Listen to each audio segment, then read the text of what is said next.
Welcome to Hardeman House, an urban oasis designed to expand the mind, feed the spirit, and restore the soul. Today, we are going to introduce to you Season 2, Episode 4 of Let the Ancestors Speak. Today, we're going to be doing a tour of the Hardeman House doll collection. Now, according to my research, dolls have been a part of human history from the ancient to contemporary times.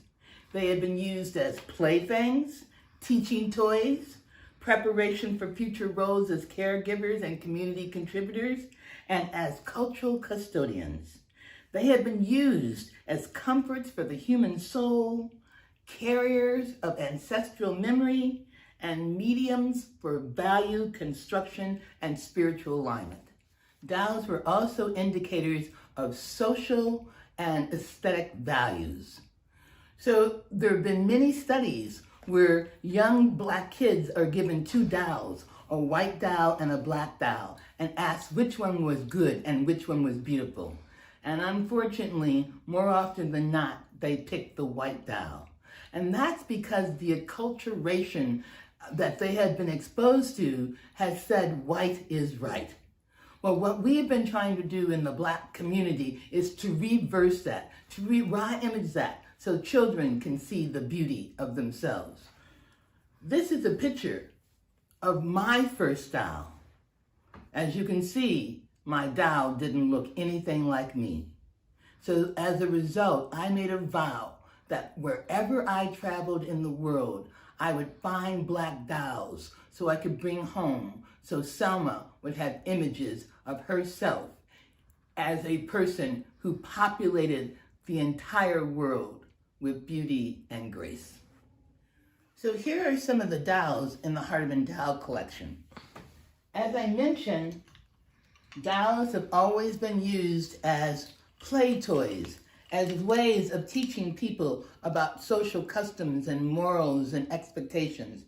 And so here are two puppet dolls from West Africa. And you can see that they're both male and female, again, reinforcing that principle of dualities, that was of polarities, that was at the essence of African culture. Dolls were not only used as playthings, but they were also used as wishing for things. These dolls are fertility dolls. And what would happen, what would be like in certain cultures, when a man was wanting to seek a woman's hand, he would put a fertility doll outside of her dwelling to indicate that he wanted her to be his wife and wanted her to be the mother of the children. In some cases, a little fertility doll would be given to a young person once they went through rites of passage and once they went through puberty. And that doll would be with them and they would learn how to care for that doll. And when they became betrothed, the man would give the doll a name, claiming that child as his.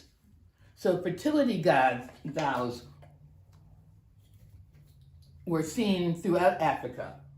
Also, throughout ancient Africa, we had twin dolls. These are two dolls from the Dogon people.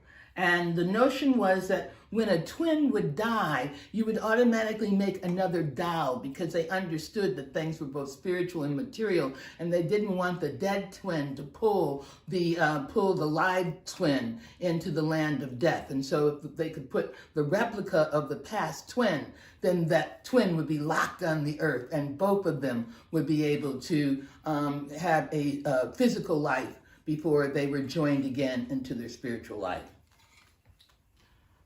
Dolls were also used to show people's roles in society, and so you have dolls that represent market women and talk about how the value of women as entrepreneurs, as the keeper of money, as the negotiators of agriculture, what an important role that was. And so the children would play with the dolls in order to learn their roles. They would also learn the roles of motherhood by look at these dolls that we have here from Kenya. And you can see there's a doll, and then there's a little child, and behind the little child is the baby. And that basically had to do with the whole notion of the Kenyan kind of upraising of children. And so each child was responsible for the child that came after them. And next to the Kenyan dolls, we have two dolls that I got from South Africa. And they're from Indabelli. And then the one next to them is a Kosa doll, also from South Africa. And those dolls represented the notion of practicing adornment. The dolls were very delicately made to show the skills and the craft and the luxuriousness of Indabelli women.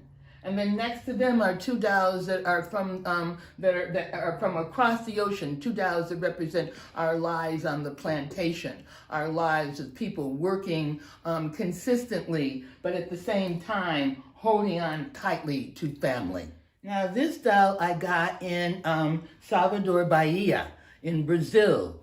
And I really like her because she was given to me at an affair where people were celebrating their black culture in Brazil. For a long time, they too were oppressed, and they too were ashamed of their blackness. And so they only had little pink dolls. But since the nationalist movement has begun, then the dolls have become black, and they've become proud.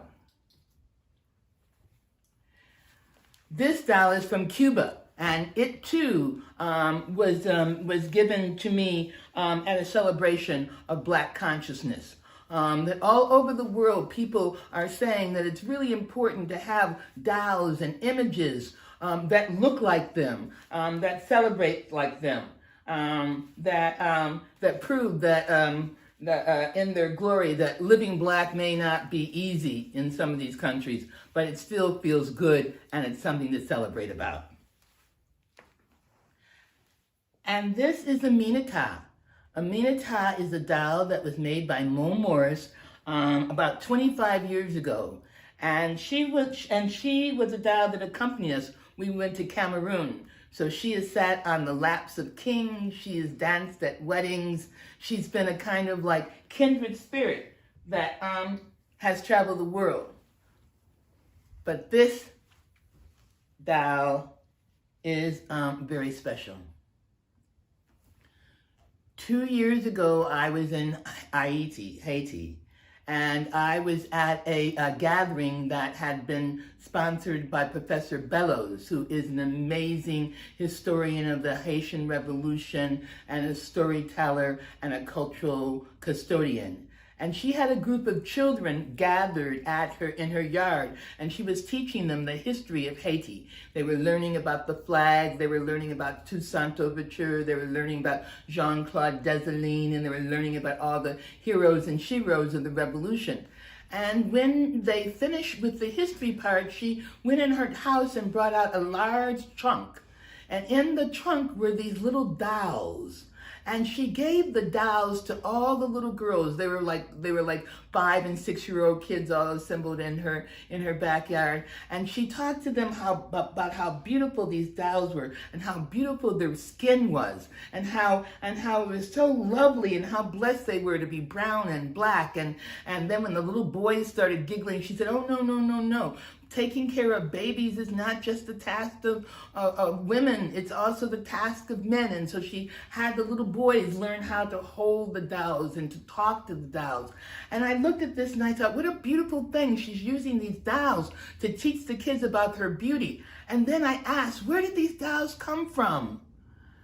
And she told me that they had come from the Lynx Incorporated from Florida, that her daughter was a Lynx, and the Lynx had this project where they wanted young black kids to love themselves, and so they had made these dolls, and they sent them all over the states, and some ended up in Haiti to make black girls hold their heads up high and have black boys understand that they were contributors to the community. And what was amazing was that my mother was a Lynx. My mother was the national vice president of the Lynx, and she worked in it for years. And she had just passed 2 years before I got to meet and greet and have this doll. So this doll we call Mama Thelma, and we call her the gift that keeps on giving. And so, what does the Hardiman House doll collection have to say to us in this time of pandemic? Well, I think they want to speak directly to parents, particularly those of you all who are doing homeschooling. It is so important that there are positive images of your children surrounding them. Positive images of things that are being accomplished by people who look like them. Things that they can hold and nourish and love that look like them. Information about the largeness of their world, that they are global people. And even though they are stuck in these little spaces right now because of COVID, that the world is theirs and that they can find their brothers and sisters wherever they go. It is important as we think about these dolls that what they ensure us is knowing we are not alone. We are not alone in our minds, in our souls, and in our spirits. We are held. We are nourished. Ashe. Remember, like, share, subscribe.